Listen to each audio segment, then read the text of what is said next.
Assalamualaikum warahmatullahi wabarakatuh. Perkenalkan, nama saya M. Hamka Ramadan dari program studi Teknik Informatika STMIK MBC Palembang. Baiklah, pada kesempatan ini saya akan mempresentasikan ringkasan materi pertemuan pertama sampai 5 pengantar teknologi informasi, yang dimana ada 5 ya. Part pertama, pengenalan teknologi informasi. Yang kedua, pengenalan komputer. Yang ketiga, sistem komputer. Yang keempat, perangkat input dan output. Yang kelima, memori dan media penyimpanan. Part pertama, pengenalan teknologi informasi. Teknologi informasi adalah istilah terhadap berbagai macam hal dan kemampuan yang digunakan dalam pembentukan, penyimpanan, dan penyebaran informasi. Sistem informasi. Sistem informasi yaitu mengumpulkan, memproses, menyimpan, menganalisis, disseminate informasi untuk tujuan spesifik tertentu. Seperti sistem lainnya, sebuah sistem informasi terdiri dari input yaitu data, instruksi, dan output laporan kalkulasi. Dalam mempelajari sistem informasi, perlu diketahui mengenai perbedaan data, informasi, dan pengetahuan. Data adalah fakta-fakta mentah atau deskripsi dasar dari hal, event, aktivitas, dan transaksi yang ditangkap, direkam, disimpan, diklasifikasikan, tetapi tidak diorganisasikan untuk tujuan spesifik tertentu. Yang kedua, informasi. Informasi adalah sekumpulan fakta atau data yang diorganisir dengan cara tertentu sehingga mereka mempunyai arti bagi si penerima. Yang ketiga, pengetahuan. Pengetahuan terdiri dari informasi yang sudah diorganisasikan dan diproses untuk memperoleh pemahaman, pengalaman, pembelajaran yang terakumulasi sehingga dapat diaplikasikan dalam masalah atau proses tertentu. Yang selanjutnya, infrastruktur informasi terdiri dari fasilitas-fasilitas fisik, layanan, dan manajemen yang mendukung semua sumber daya komputer dalam suatu organisasi. Terdapat 5 komponen utama dari infrastruktur, yaitu hardware, software, fasilitas jaringan dan komunikasi, basis data, personalia, manajemen informasi. Selanjutnya, kemampuan sistem informasi. 1. Menyediakan proses transaksi yang cepat dan akurat. 2. Menyediakan komunikasi yang cepat. 3. Mengurangi informasi yang terlalu berlimpah. 4. Span boundaries. Yang kelima, menyediakan dukungan dalam pengambilan keputusan. Yang terakhir, menyediakan senjata kompetitif. Prinsip dan tujuan teknologi informasi. Prinsip adalah sebuah aturan yang mendasar, garis besar atau acuan atau ide motivasi di mana diaplikasikan pada sebuah situasi yang menghasilkan yang diharapkan. Tujuan teknologi informasi atau TI adalah untuk memecahkan masalah, untuk membuka kreativitas, dan untuk meningkatkan efektivitas dan efisiensi dalam melakukan pekerjaan.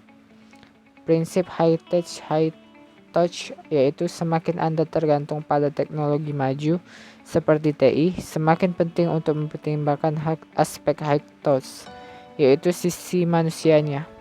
Aspek yang ditekankan adalah kita harus selalu menyesuaikan TI dengan manusia, daripada meminta manusia untuk menyesuaikan dirinya dengan TI. Yang terakhir dari part pertama yaitu fungsi teknologi informasi. Yang pertama ada menangkap, yang kedua mengolah, 3 menghasilkan, 4 menyimpan, yang kelima mencari kembali, yang keenam mentransmisi. Kita lanjut di part kedua, pengenalan komputer. Komputer sendiri adalah seperangkat elektronik yang dapat menerima masukan atau input dan selanjutnya melakukan pengolahan atau proses untuk menghasilkan keluaran atau output. Sebelum kita lanjut, kita lihat dulu sejarah dari komputer. Sejarah komputer dimulai pada tahun 1801 oleh Joseph Mary Jacques menggunakan kartu-kartu berlobang untuk membuat pola-pola berbeda dan unik. Pada tahun 1820, Charles Babbage mendesain komputer terprogram untuk pertama kalinya. Namun komputer ini belum pernah dipublikasikan karena masalah keterbatasan teknologi dan dana. Baru pada akhir abad ke-19, Herman Hollerith membuat sebuah mesin pengolah data skala besar dengan memanfaatkan kartu bergelombang menggunakan tabung vakum. Pertengahan abad ke-20, kebutuhan perhitungan sains yang kompleks dapat dipenuhi oleh komputer analog. Namun dengan mulai dikembangkannya komputer digital, beberapa tahun kemudian komputer analog semakin jarang digunakan.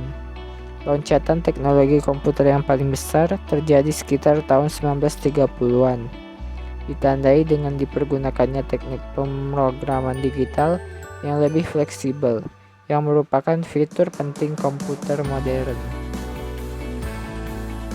Yang selanjutnya kita akan membahas jenis dari komputer, yaitu berdasarkan data yang diolah, berdasarkan ukuran, dan berdasarkan penggunaan. Kalau berdasarkan data yang diolah bisa kita lihat yaitu analog komputer, digital komputer, hybrid komputer. Berdasarkan ukuran, mainframe, mini komputer, mikrokomputer. Yang berdasarkan penggunaan, special purpose computer dan general purpose computer. Yang selanjutnya, komputer itu sendiri terbagi dalam 5 generasi. Yang pertama yaitu komputer generasi pertama. Komputer generasi pertama ini murni mesin hardware, tidak mempunyai sistem operasi. Ciri utama dari generasi pertama yaitu menggunakan tabung hampa, yang kedua memori kecepatan tinggi, yang ketiga menggunakan memori utama cepat dan memori sekunder lambat, dan lain sebagainya. Komputer generasi kedua digunakannya transistor sebagai pengganti tabung hampa yang sangat revolusioner karena selain hemat energi, juga ukurannya yang semakin kecil dibanding tabung hampa. Ciri utama menggunakan transistor yang lebih kecil dan juga hemat daya dibandingkan dengan tabung hampa. Beberapa perusahaan seperti IBM, NCR, dan RCA dengan cepat memperkenalkan teknologi transistor yang meningkatkan keandalan komputer. Yang ketiga, digunakan printed circuit board atau PCB sebagai pengganti sirkuit pengkabelan yang bersifat lebih modular yang memudahkan melakukan pergantian, dan lain sebagainya. Yang ketiga, komputer generasi ketiga. Ciri khas komputer generasi ketiga adalah Integrated Circuit atau IC chip. IC adalah gabungan dari ribuan transistor dalam bentuk silisium dengan bentuk kecil dan ukuran beberapa milimeter. Ciri utama komputer generasi ketiga yaitu penemuan chip IC yang merupakan sukses besar dalam bidang elektronika untuk membangun sistem mikroelektronika. Penggunaan komputer dalam suatu pemrosesan yang kontinu dan sektor manufaktur seperti penyulingan BM dan distribusi daya listrik menjadi populer. Yang ketiga, perusahaan terkenal seperti IBM, Univac, HP, ICL, dan DEC mendominasi industri komputer. Yang keempat, komputer generasi keempat. Komputer generasi keempat memiliki ciri bahwa komponen yang digunakan sudah beribu-ribu IC atau integrated circuit yang dijadikan dalam sebuah chip yang disebut LSI atau large scale integration, atau disebut juga dengan bipolar large scale integration atau BLSI. Yang kelima, komputer generasi kelima. Sama seperti komputer generasi keempat, komputer ini masih fokus pada pengembangan peningkatan kepadatan chip yang sangat besar hingga jutaan transistor. Selanjutnya kita akan masuk di part 3, yaitu sistem komputer. Konsep dasar komputer. Sistem komputer pada dasarnya terdiri dari CPU atau Central Processing Unit, memori, dan peralatan input atau output. CPU adalah tempat berlangsungnya semua proses. Memori merupakan tempat menyimpan program dan data sewaktu keduanya sedang diproses. Dan yang terakhir, peralatan input atau output bisa berupa keyboard dan monitor serta penyimpan seperti disket atau tape. Yang selanjutnya, elemen dasar komputer. Yang pertama, hardware, berupa mesin-mesin atau komponen-komponen yang secara lahiriah ada dan bisa dilihat manusia. Peralatan-peralatan atau komponen-komponen. Pada umumnya, suatu kesatuan peralatan komputer haruslah terdiri minimal oleh 4 komponen, yaitu input device, storage unit, CPU, output device. Input device adalah suatu bagian atau komponen dari sistem komputer yang berfungsi untuk tempat kita memasukkan data maupun instruksi-instruksi kepada komputer.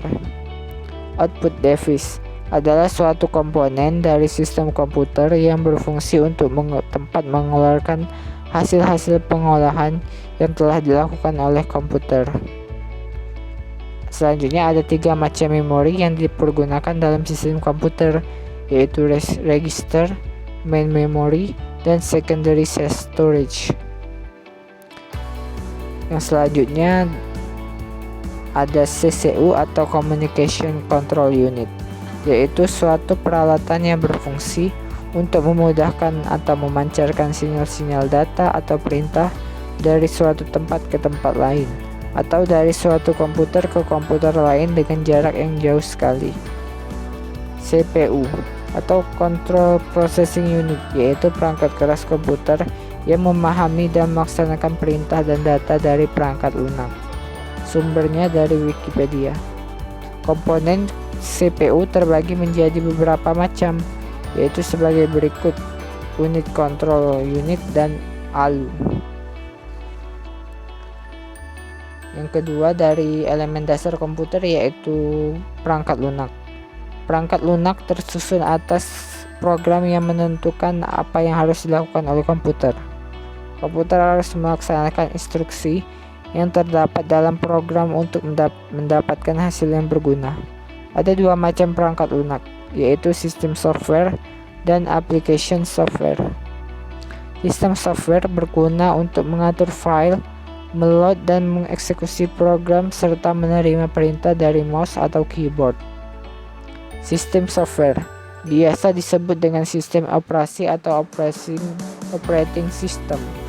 Sedangkan application software adalah software yang digunakan untuk menyelesaikan suatu pekerjaan.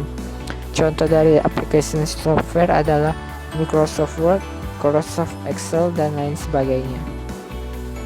Klasifikasi perangkat lunak.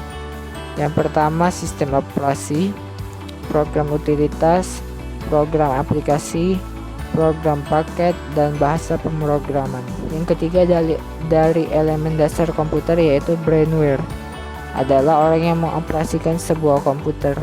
Karena jika tidak ada orang yang mengoperasikan, maka tidak akan dapat digunakan. Brainware terbagi ke dalam 3 kelompok, yaitu sistem analis atau orang yang merancang suatu sistem, yang kedua programmer, yaitu orang yang membuat program, dan yang ketiga user atau orang yang menggunakan komputer secara langsung. Dan kita akan memasuki part yang keempat, yaitu perangkat input dan output. Perangkat input. Perangkat input adalah perangkat yang berfungsi untuk memasukkan data atau perintah dari luar sistem ke dalam suatu memori dan prosesor untuk diolah guna menghasilkan informasi yang diperlukan. Perangkat input yang pertama yaitu keyboard adalah alat input yang digunakan untuk mengetik informasi ke dalam komputer dan menjalankan berbagai instruksi atau perintah ke dalam komputer. Jenis-jenis keyboard berdasarkan fisik yaitu ada 4. Yang pertama serial, yang kedua PS atau 2, yang kedua wireless, yang ketiga USB. Kalau berdasarkan bentuk dan tombol, yang pertama QWERTY, Dvorak, Klockenberg, Meltron, chord, alfabetik, dan numerik. Yang kedua dari perangkat input yaitu mouse, merupakan perangkat keras yang berfungsi sebagai penggerak kursor atau pointer. Mouse yang telah menjadi cikal bakal mouse yang kini kita pergunakan ada 3, yaitu mouse bola atau trackball, mouse optikal, dan mouse laser. Trackball yang ketiga adalah trackball, adalah peranti penunjuk yang berupa sebuah bola yang berada di dalam sebuah alat yang memiliki sensor gerakan. Yang keempat, joystick adalah alat masukan komputer yang berwujud tuas atau tongkat yang dapat bergerak ke segala arah. Sedangkan games pedal biasanya berbentuk kotak atau persegi, terbuat dari plastik, dilengkapi dengan tombol-tombol yang akan mengatur gerak suatu objek dalam komputer. Yang kelima ada Automated Teller Machine atau ATM, mesin bank self-service yang menghubungkan ke host komputer melalui suatu jaringan. Yang keenam yaitu Optical Reading Service atau scanner, adalah suatu alat elektronik yang fungsinya mirip dengan mesin fotokopi. Macam-macam scanner berdasarkan cara memasukkan kertas yaitu flatbed scanner. Yang kedua automatic document feeder, berdasarkan cara penggunaan yaitu handheld scanner. Yang kedua flatbed scanner.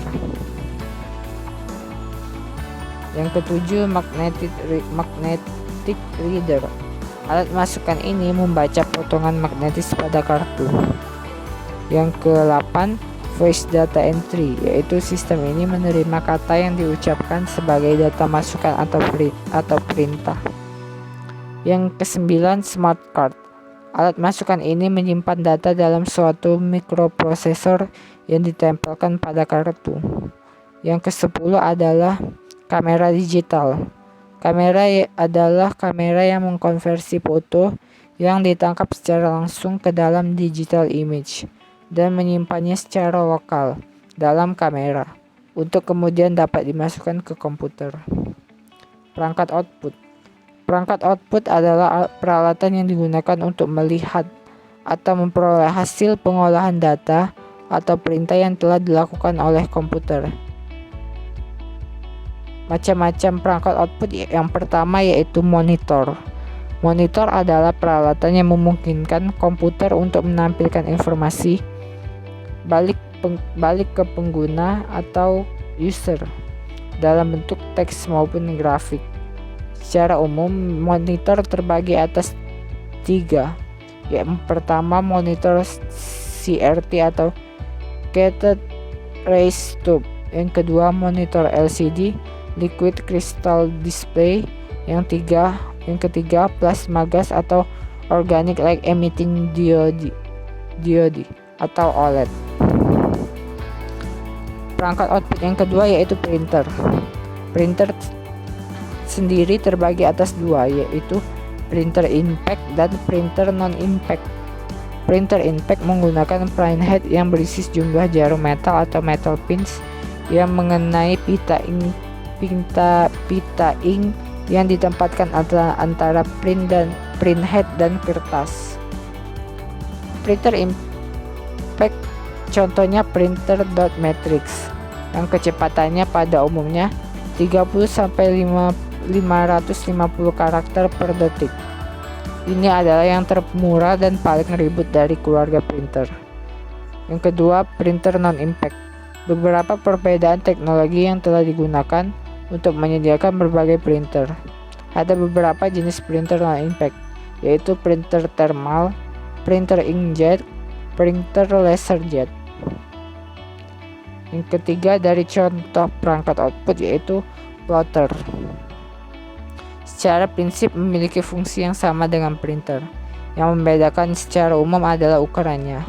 Plotter mampu mencetak pada kertas dengan ukuran A0 dan biasanya digunakan untuk mencetak peta dan gambar ukuran besar lainnya. Yang selanjutnya dari perangkat output yaitu speaker. Fungsi speaker pada komputer sama dengan fungsi speaker pada perangkat audio system. Yang membedakan secara garis besar hanyalah pada ukurannya. Yang keempat, data proyektor. Alat yang mengambil image dari layar komputer dan diproyeksikan ke layar yang lebih besar. Kita lanjut ke part terakhir yaitu part 5, memori dan media penyimpanan. Jenis memori dalam komputer. Yang pertama, main memory atau yang dipergunakan untuk menyimpan instruksi dan data yang akan diproses dan dari hasil pengolahan. Yang kedua, register dipergunakan untuk menyimpan instruksi dan data yang sedang diproses. Yang ketiga, secondary storage yaitu dipergunakan untuk menyimpan data dan program secara permanen atau simpanan luar.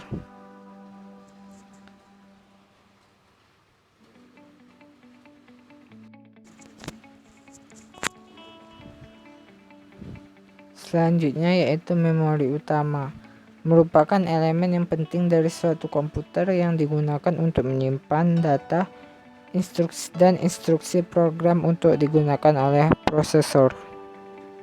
Fasilitas penyimpanan utama. 1. Operasinya secara keseluruhan bersifat elektronis. Operasi sangat cepat dan handal.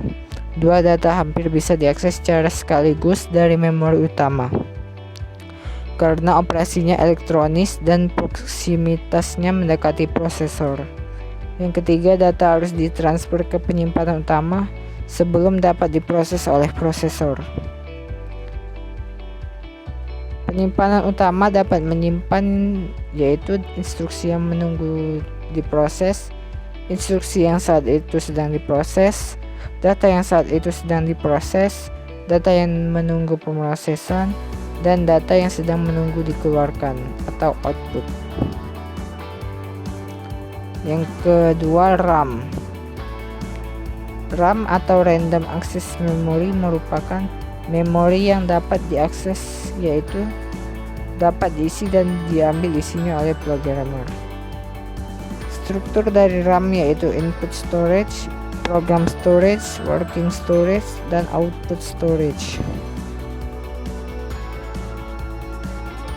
Kita lanjut ya. Register yang ketiga merupakan alat penyimpanan kecil yang mempunyai kecepatan akses yang cukup tinggi, yang digunakan untuk menyimpan data dan instruksi yang sedang diproses, sementara data dan instruksi lainnya yang menunggu giliran untuk diproses masih disimpan dalam memori utama. Macam-macam register. Yang pertama IR atau Instruction Register, yang kedua PC, Program Counter, yang ketiga General Purpose Register, yang keempat MDR yaitu Memory Data Register, yang kelima Memory Address Register atau MAR.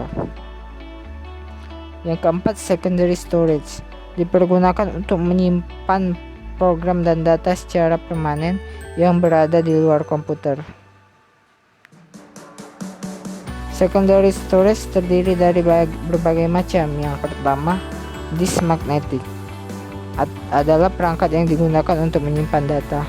Yang kedua, floppy disk adalah jenis penyimpanan disk yang terdiri dari disk tipis dan fleksibel dan dari media penyimpanan magnet dalam selungkup plastik persegi atau hampir persegi yang dilapisi dengan kain yang menghilangkan debu partikel dari disk yang berputar.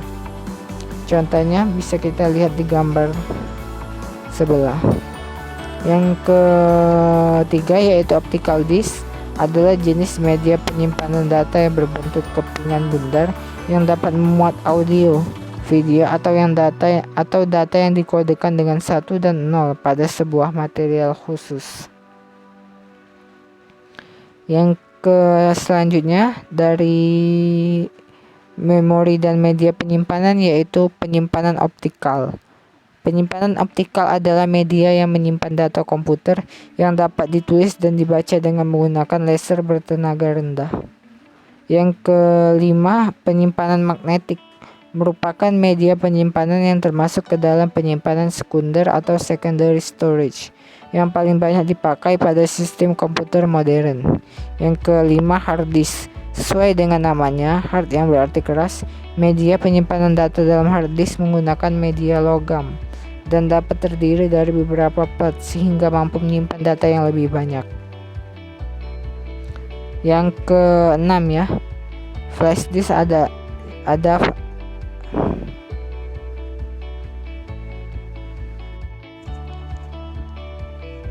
yang selanjutnya yaitu hard disk. Sesuai dengan namanya, hard yang berarti keras, media penyimpanan data dalam hard disk menggunakan media logam dan dapat terdiri dari beberapa plat sehingga mampu menyimpan data yang lebih banyak.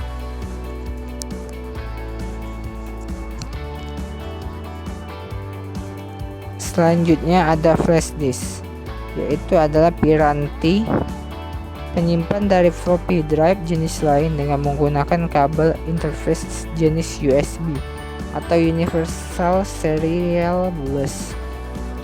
Yang selanjutnya penyimpanan memory card, media penyimpanan yang banyak dipakai pada peralatan komputer dan elektronik seperti kamera digital, laptop, handphone, iPod, serta video game konsol. Yang selanjutnya SSD, singkatan dari Solid State Drive atau Solid State Disk, adalah perangkat penyimpan data yang menggunakan serangkaian IC sebagai memori yang digunakan untuk menyimpan data atau informasi. Selanjutnya CD atau compact disk atau laser optical disk merupakan jenis piringan optik yang pertama kali muncul. Selanjutnya DVD adalah generasi lanjutan dari teknologi penyimpanan dengan menggunakan media optical disk. Selanjutnya pada umumnya produk-produk CD-ROM merupakan suatu pangkalan data atau database yang pengoperasiannya memerlukan paling sedikit seperangkat personal komputer dengan hard disk, CD drive, dan printer bisa diperlukan. Bisa kita lihat contoh dari penyimpanannya hampir mirip ya. Yang terakhir yaitu penyimpanan awan atau cloud storage, merupakan media yang masih tergolong baru.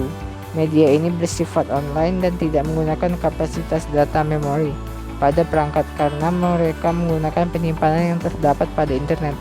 Contoh-contoh penyimpanan awan pada saat ini yaitu Dropbox, Google Drive, Microsoft OneDrive, dan Box. Terima kasih yang sudah menonton. Jangan lupa like YouTube ini, komen, dan juga subscribe channel aku ya. Kritik dan saran sangat saya terima. Terima kasih. Wassalamualaikum warahmatullahi wabarakatuh.